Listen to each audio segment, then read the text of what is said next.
मुहतरम हाजिरीन मुसलिन किराम,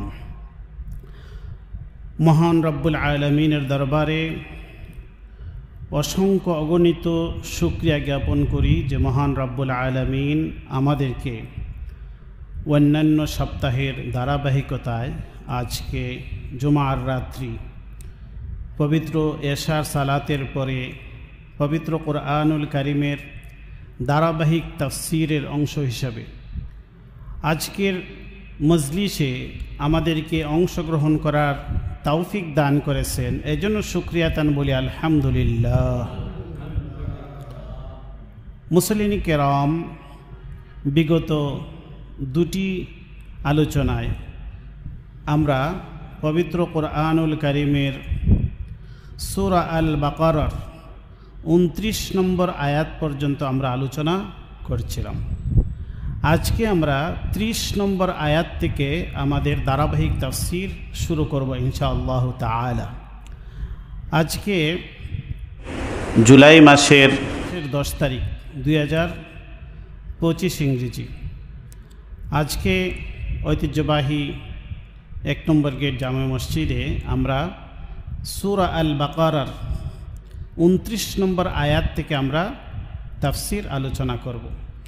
आगेर आलोचनागुलो आमरा शुने थाकले अवश्य आमरा बुझते पारछि जे आल्लाह पाक रब्बुल आलामीन 29 नम्बर आयात पर्यन्त जे आलोचनागुलो करेছিলেন एर मध्य सर्वशेष ताওহীদের आलोचना दिए आलोचनाटा शेष हयेछिल। एखाने 29 नम्बर आयात थेके आल्लाह मानव जातिर सृष्टिर इतिहास शुरू करेছেন। प्रथमेई आमादेर आदि पिता हजरत आदम आलैहिस सालातु वास सालामेर सृष्टि एवं सृष्टि संक्रांत विषय दिए ये आलोचना आल्लाह शुरू करलेन। वइज़ क़ाल रब्बुका लिल मलाइकति इन्नी जाइलुन फिल आरदि खलीफा।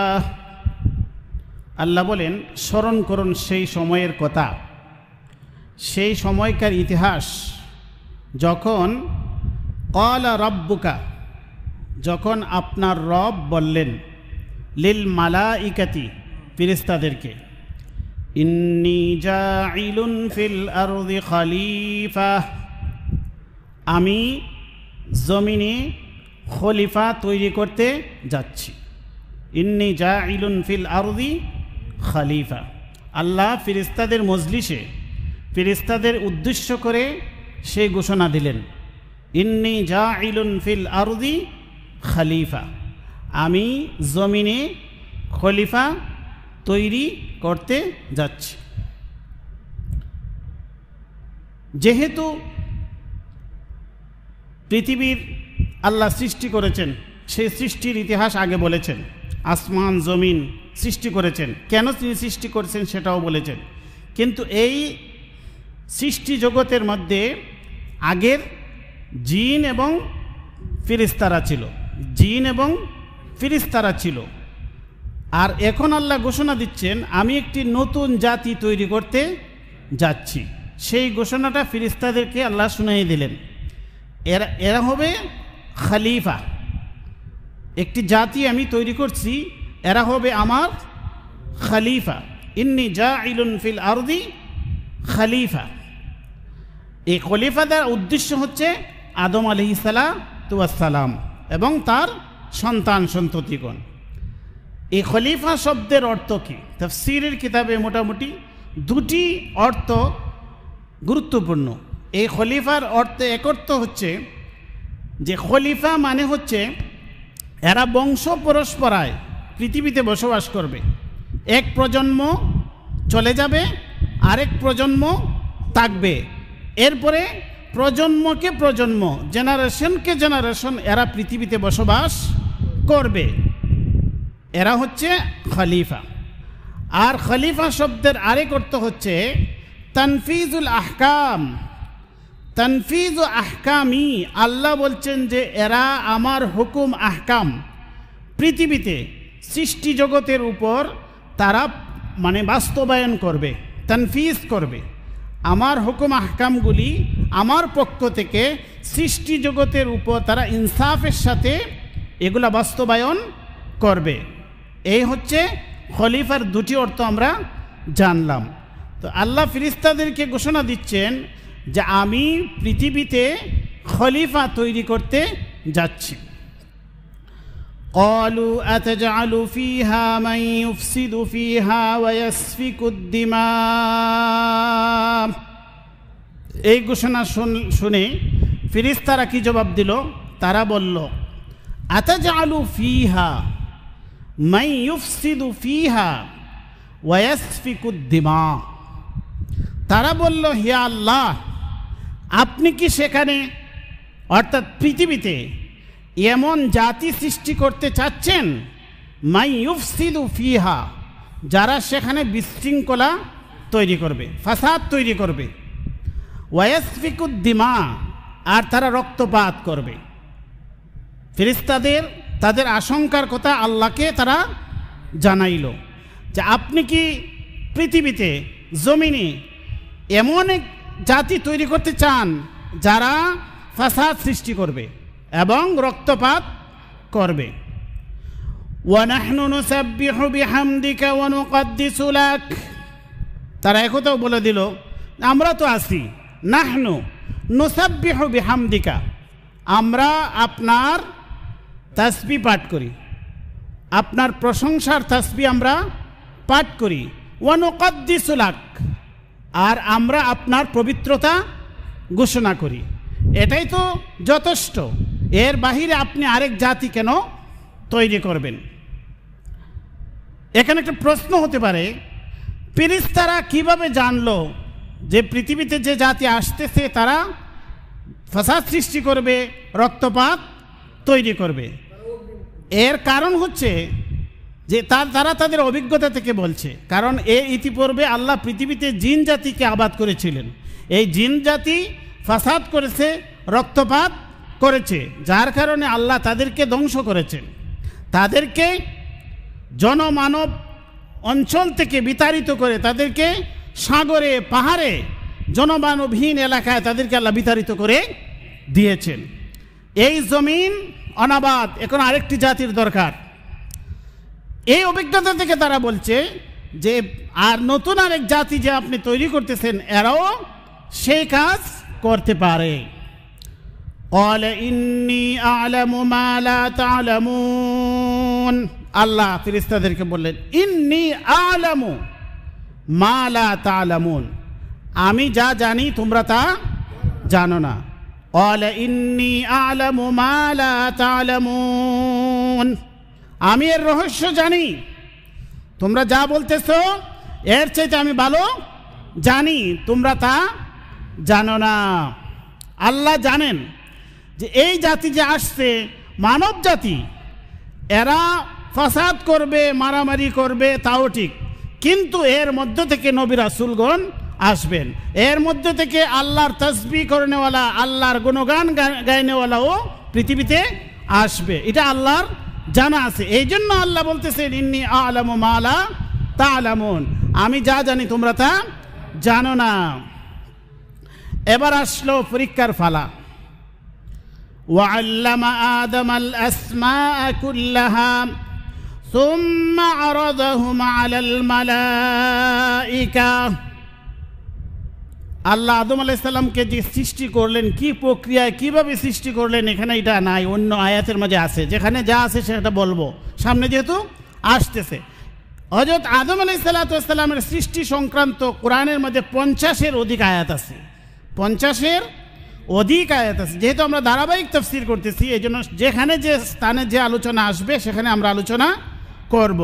এখানে কি প্রক্রিয়ায় কিভাবে আল্লাহ তৈরি করছেন সেখানে আলোচনা নাই, যেখানে আছে সেখানে আলোচনা করব। আল্লাহ বলেন ওয়া আল্লামা আদামাল আসমাআ কুল্লাহা, আগে বলেছিলেন আল্লাহ খলিফা, সেখানে নাম নেন নাই। এই খলিফা দ্বারা কি উদ্দেশ্য আল্লাহ নিজে ব্যাখ্যা করে দিচ্ছেন, সেটা হচ্ছে আদম।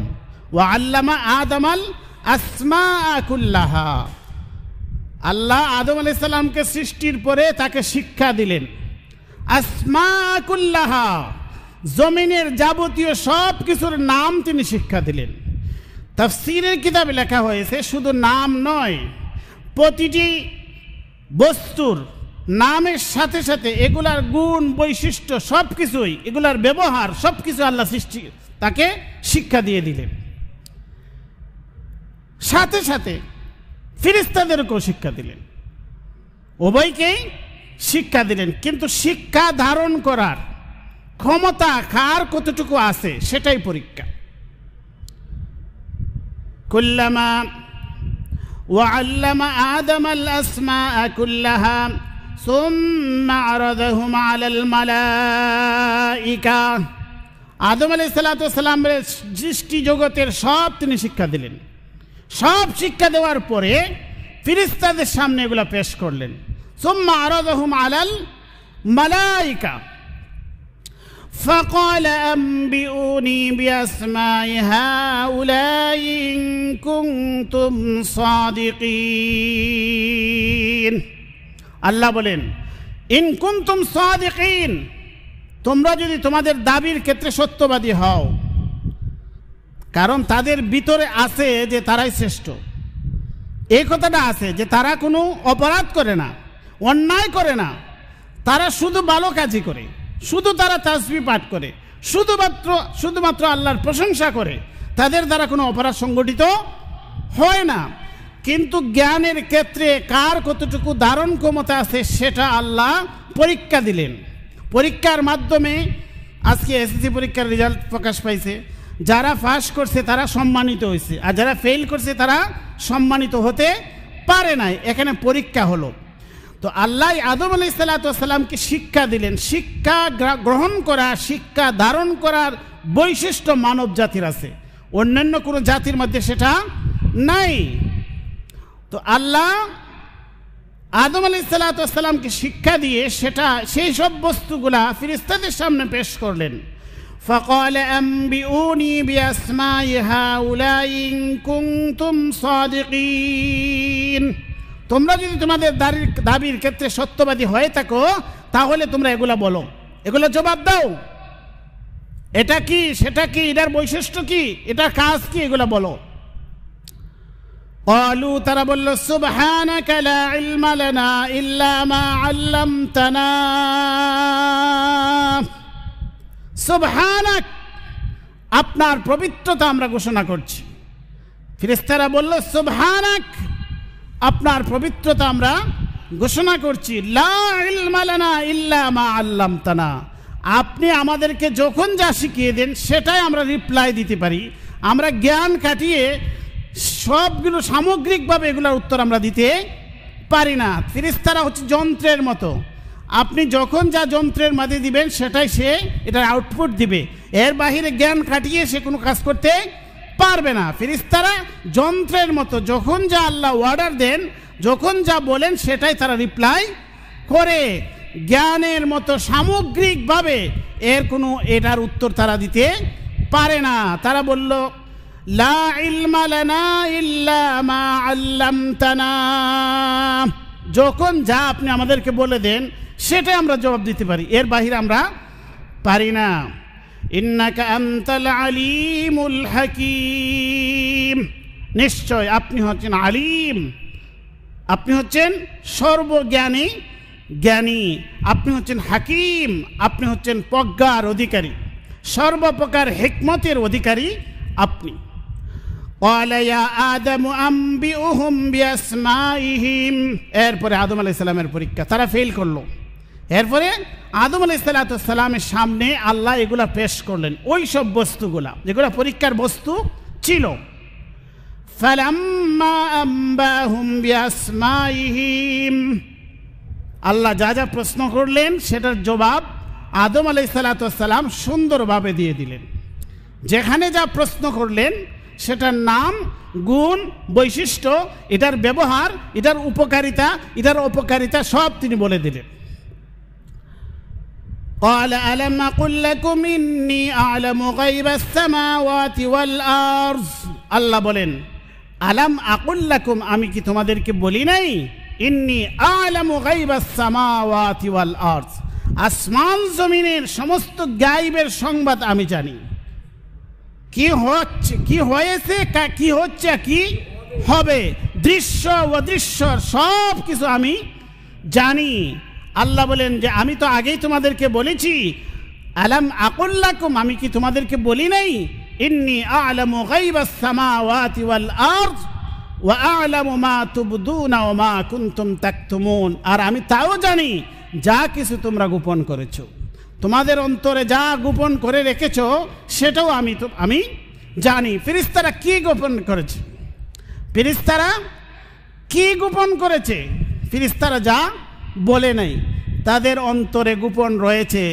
তাদের কথা হচ্ছে যে সৃষ্টি জগতের মধ্যে আমরাই যথেষ্ট, আমরাই শ্রেষ্ঠ, আমাদের চাইতে আর কোনো শ্রেষ্ঠ জাতি নাই, সেটাই আল্লাহ জানেন। وَإِذْ قُلْنَا لِلْمَلَائِكَةِ اسْجُدُوا لِآدَمَ فَسَجَدُوا إِلَّا إِبْلِيسَ, প্রমাণ হয়ে গেল ফেরেশতাদের চাইতে আদম শ্রেষ্ঠ। শ্রেষ্ঠ পরীক্ষার মাধ্যমে প্রমাণিত হয়েছে, না এমনি প্রমাণিত হয়েছে, পরীক্ষার মাধ্যমে তিনি উত্তীর্ণ হয়েছেন। আর আল্লাহ বলেও দিয়েছেন তোমাদের অন্তরে যা আছে সেটাও আমি জানি। অতএব শ্রেষ্ঠত্বের মাপকাঠিতে তিনি উত্তীর্ণ আদম, এই জন্য তিনি বললেন وَإِذْ قُلْنَا لِلْمَلَائِكَةِ اسْجُدُوا لِآدَمَ, ফেরেশতাদেরকে বললেন তোমরা আদমকে সেজদা করো। আল্লাহর আদেশ, আল্লাহর আদেশ যেখানে যা তাই, সেখানে আদেশ ছিল সেজদা করো, তাদের জন্য এটা আল্লাহর পক্ষ থেকে অবধারিত, তারা সেজদা করবে। আল্লাহ ঘোষণা দিয়ে দিয়েছেন وَإِذْ قُلْنَا لِلْمَلَائِكَةِ اسْجُدُوا لِآدَمَ فَسَجَدُوا إِلَّا إِبْلِيسَ, সবাই সেজদা করলো কিন্তু ইবলিস ব্যতীত, ইবলিস ব্যতীত সবাই সেজদা করলো। ফেরেশতাকুল সবাই মেনে নিল, হ্যাঁ অবশ্যই আদম শ্রেষ্ঠ, আল্লাহ আদেশ করেছেন তাকে সম্মান জানাতে হবে, সেজদা তারা করলো, কিন্তু ইবলিস সেজদা করলো না। এখানে এই সেজদা দ্বারা কি উদ্দেশ্য সেটা ব্যাখ্যা সাপেক্ষ, ব্যাখ্যার মধ্যে অনেক কথা লেখা আছে। মূল কথা হচ্ছে আল্লাহর হুকুম যেখানে যা সেটা বাস্তবায়ন করার নামে ইবাদত। আর আমাদের জন্য আল্লাহ নিষেধ করেছেন আল্লাহ ছাড়া কাউকে সেজদা করা যাবে না, এটাই আমাদের জন্য ইবাদত। বুঝতে পারছেন, যেখানে আল্লাহর যা আদেশ সেটা পালন করার নাম ইবাদত। তাদের জন্য সেই সময় আল্লাহর আদেশ পালন করাটাই ইবাদত ছিল। আল্লাহ বলেছেন আদমকে সেজদা করো, এটা আমার আদেশ। আর আমাদেরকে আল্লাহ বলেছেন আল্লাহ ছাড়া আর কারো সেজদা করা যাবে না, কেবলমাত্র আল্লাহর জন্য আল্লাহর জন্য সেজদা করতে হবে, এটা আমাদের জন্য ইবাদত। এখানে আল্লাহর হুকুমের সামনে কোনো যুক্তি খাটে না। বুঝতে পারছেন? আচ্ছা, ফাসাজাদু ইল্লা ইবলিস, সব ফেরেশতা সেজদা করলো কিন্তু ইবলিস সেজদা করলো না। আবা ওয়াস্তাকবার, আবা সে অস্বীকার করলো, ওয়াস্তাকবার সে অহংকার করলো, সে তাকব্বুরি পেশ করলো। অন্য আয়াতের মধ্যে আল্লাহ বলে দিয়েছেন, সে বলল খালাকতানি মিন নারিন ওয়া খালাকতাহু মিন তিন, সে বলল আনা খায়রুম মিন, আমি তার থেকে শ্রেষ্ঠ। খালাকতানি মিন নার ওয়া খালাকতাহু মিন তিন, আমাকে আপনি আগুন দ্বারা তৈরি করেছেন আর তাকে মাটি দ্বারা সৃষ্টি করেছেন। অতএব মাটির বৈশিষ্ট্য হচ্ছে নিচের দিকে যাওয়া, আগুনের বৈশিষ্ট্য উপর দিকে যাওয়া। অতএব আমার বৈশিষ্ট্যর বিপরীতে গিয়া আদমের দিকে আমি যেতে পারবো না, এটাই হচ্ছে তার যুক্তি। আসল কথা হচ্ছে আল্লাহর হুকুমের সামনে কোনো যুক্তি খাটে না, সে আল্লাহর হুকুমের বাহিরে আল্লাহর হুকুমের সামনে সে যুক্তি পেশ করেছে। এই জন্য আল্লাহ বলেন ওয়া কানা মিনাল কাফিরিন, সে কাফিরদের অন্তর্ভুক্ত হয়ে গেল। ওয়া কুলনা ইয়া আদম উসকুন আনতা ওয়া যাওজুকাল জান্নাহ, আল্লাহ বলেন আমি বললাম হে আদম উসকুন আনতা ওয়া যাওজুকা, তুমি এবং তোমার স্ত্রী। তাহলে বোঝা যায় আল্লাহ স্ত্রীও তৈরি করেছেন। কিভাবে কোন প্রক্রিয়ায় কখন তৈরি করেছে সেটা সামনে আসলে আমরা আলোচনা করব, এখানে আসে নাই। وقلنا يا آدم اسكن أنت وزوجك الجنة আল্লাহ বলেন আমি বললাম হে আদম তুমি এবং তোমার স্ত্রী জান্নাতে বসবাস করো ওয়াকুলা মিনহা রাগাদান হাইসু শিতুমা আর জান্নাত থেকে যা ইচ্ছা তাই তুমি ভক্ষণ করো খেতে পারো ওয়ালা তাকরাবা হাযিহিশ শাজারা ফাতাকুনা মিনাল যালিমিন ওয়ালা তাকরাবা হাযিহিশ শাজারা সুনির্দিষ্ট গাছ দেখিয়ে দিলেন এই গাছের নিকটবর্তী হবে না ফাতাকুনা মিনাল যালিমিন তাহলে তুমি জালিমদের অন্তর্ভুক্ত হয়ে যাবে এটা নিষেধ যে কোনো অন্যায় কাজ সীমালঙ্ঘন সেটাই জুলুম আল্লাহর হুকুমের বাহিরে যাওয়াই সেটা জুলুম فأزلهما الشيطان عنها فأخرجهما مما كان فيه فأزلهما الشيطان عنها আল্লাহ বলেন সেখান থেকে তাদেরকে শয়তান পদস্খলিত করলো فأزلهما الشيطان عنها জাল্লাত মানে পদস্খলন আপনি হাঁটতেছেন এখন বৃষ্টির দিন হঠাৎ আপনার পা পিছলে চলে গেছে এটা কি ইচ্ছায় না অনিচ্ছায় অনিচ্ছায় দেখুন আল্লাহ শব্দগুলা ফাআযাল্লাহুমা শাইতান শয়তান তাদেরকে পদস্খলিত করলো ফাআযাল্লাহুমা শাইতানু আনহা দুজনকে ফাআযাল্লাহুমা দুজনকে পদস্খলিত করলো শয়তান ফাখরাজাহুমা মিম্মা কানা ফীহ তারা যেখানে ছিলেন সেখান থেকে সে বের করে দিল পদস্খলিত করে বের করে দিল কোথা থেকে জান্নাত থেকে বের হওয়ার কারণই সে তৈরি করলো وَقُلْنَا اهْبِطُوا بَعْضُكُمْ لِبَعْضٍ عَدُوٌّ وَلَكُمْ فِي الْأَرْضِ مُسْتَقَرٌّ وَمَتَاعٌ إِلَى حِينٍ আল্লাহ বলেন وَقُلْنَا اهْبِطُوا بَعْضُكُمْ لِبَعْضٍ عَدُوٌّ তোমরা নেমে যাও তোমরা বের হয়ে যাও তোমরা জমিনে চলে যাও বা'দুকুম লিবা'দিন আদুব তোমরা একে অপরের শত্রু রূপে তোমরা নেমে যাও এখন একে অপরের শত্রু দ্বারা কি উদ্দেশ্য দুটি ব্যাখ্যা তাফসীরে লেখা হয়েছে এক হচ্ছে একে অপরের শত্রু দ্বারা উদ্দেশ্য হচ্ছে মানব সন্তান মানব জাতি এবং শয়তান একে অপরের শত্রু পৃথিবীতে আসার পরও তাদের শত্রুতা থাকবে সে শত্রুতা করার চেষ্টা করে যাবে দ্বিতীয় অর্থ হচ্ছে আদম আলাইহিস সালাতু ওয়াস সালামের বংশধর যারা আসবে পৃথিবীতে তারা পৃথিবীতে এসে একে অপরের শত্রু হবে একে অপরের সাথে শত্রুতা করবে এটা দুনিয়াতে থাকবে এটা আল্লাহ বলেছেন ওয়ালাকুম ফিল আরদি মুস্তাকাররুন ওয়া মাতাউন ইলা হিন তোমরা জমিনে বসবাস করো মুস্তাকাররুন জমিনে তোমরা বসবাস করবে তোমাদের বসবাসের স্থান ওয়া মাতাউন এবং তোমরা জীবন নির্বাহ করবে ইলা হিন একটি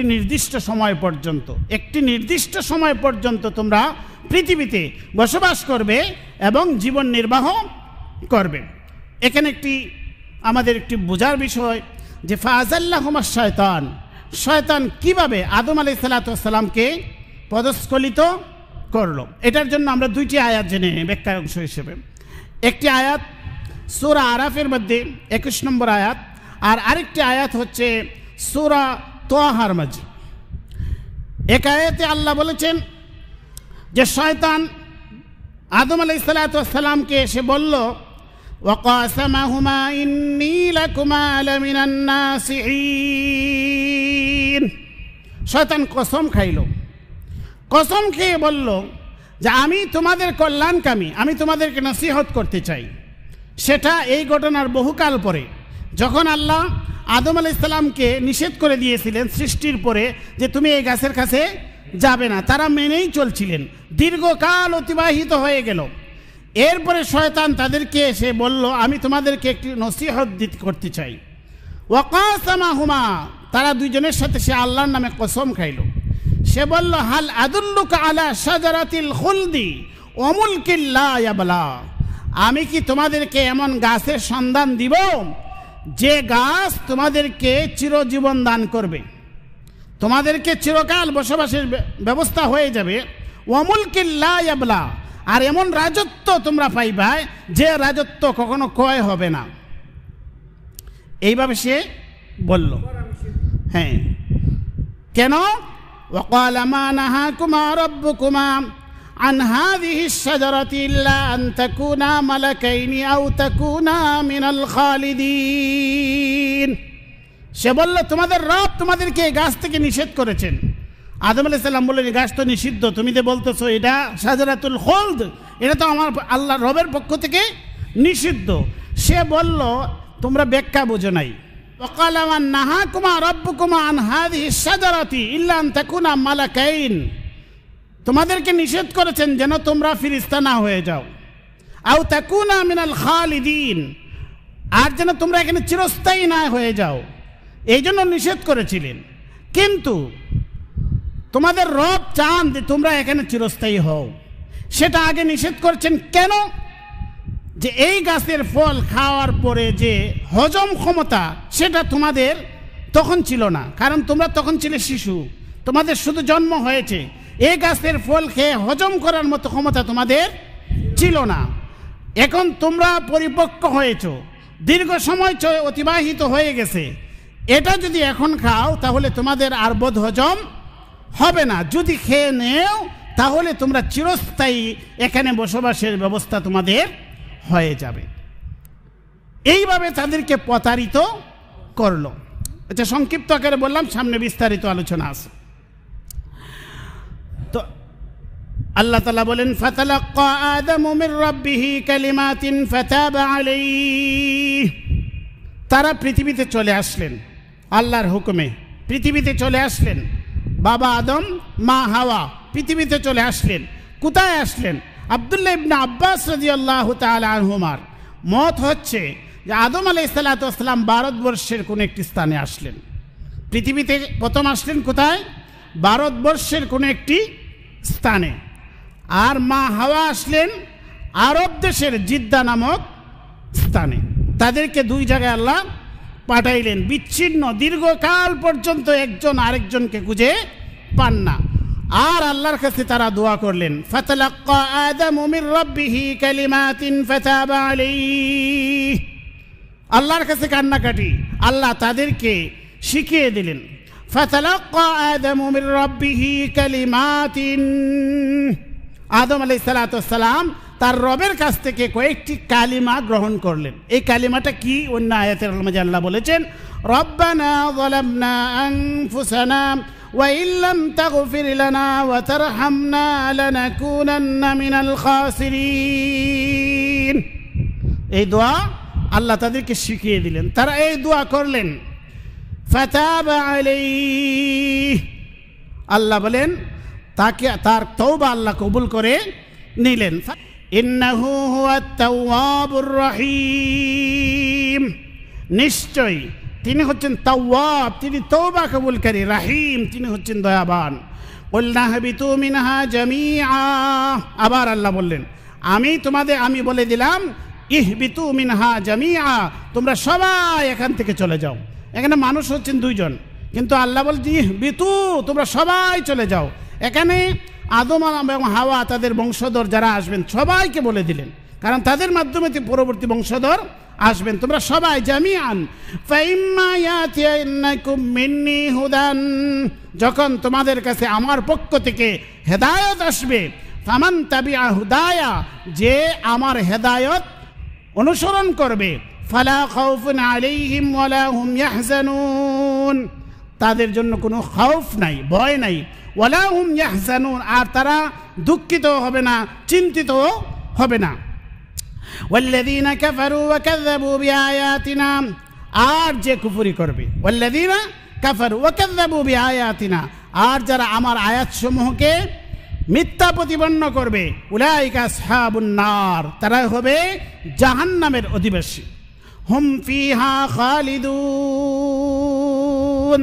তারা সেখানে চিরকাল বসবাস করবে। সংক্ষিপ্ত আকারে আজকে আমরা 29 নম্বর আয়াত থেকে নিয়ে 39 নম্বর আয়াত পর্যন্ত 10খানা আয়াত আলোচনা করলাম। বিস্তারিত আলোচনা করলে অনেক করা যায়, কিন্তু শুধুমাত্র আয়াতের সাথে যাতে আপনাদের সম্পর্ক তৈরি হয়, এই জন্য আমি শুধুমাত্র অনুবাদগুলো আর সংক্ষিপ্ত ব্যাখ্যা করে আমরা সামনে এগিয়ে যাওয়ার চেষ্টা করতেছি। আজকে আমরা 10খানা আয়াত আমরা তাফসির আলোচনা করলাম। সামনে যদি আমরা প্রতি জুমাবারে রাত্রে যদি আসি, তাহলে ইনশাআল্লাহ ধারাবাহিক আলোচনা হবে। সামনে আরেকটি জাতির ইতিহাস আল্লাহ বলবেন, আরেকটি জাতির ইতিহাস বলবেন। সেই জাতি হচ্ছে বনি ইসরাইল জাতি। বনি ইসরাইলের জাতির ইতিহাস এই সামনের 40 নম্বর আয়াত থেকে শুরু হবে। এই জাতিকে আল্লাহ পৃথিবীর মধ্যে শ্রেষ্ঠত্ব দান করেছিলেন, তাদেরকে আল্লাহ চয়েস করেছিলেন পৃথিবীতে, কিন্তু তারা তাদের সম্মান মর্যাদা রক্ষা করতে পারে নাই। কিভাবে তাদের উত্থান হলো, কিভাবে তাদেরকে আল্লাহ নিয়ামত দিলেন, আবার কিভাবে তাদের পতন হলো, সেই ইতিহাস আগামী সপ্তাহে শুরু হবে ইনশাআল্লাহ তাআলা। আমরা আজকে যতটুকু আলোচনা করলাম, আল্লাহ পাক রব্বুল আলামিন আমাদের ভুল ত্রুটিগুলি আল্লাহ ক্ষমা করে দিন এবং আমল করার তৌফিক দান করুন। ওয়া আখিরু দাওয়ানা আলহামদুলিল্লাহি রাব্বিল আলামিন।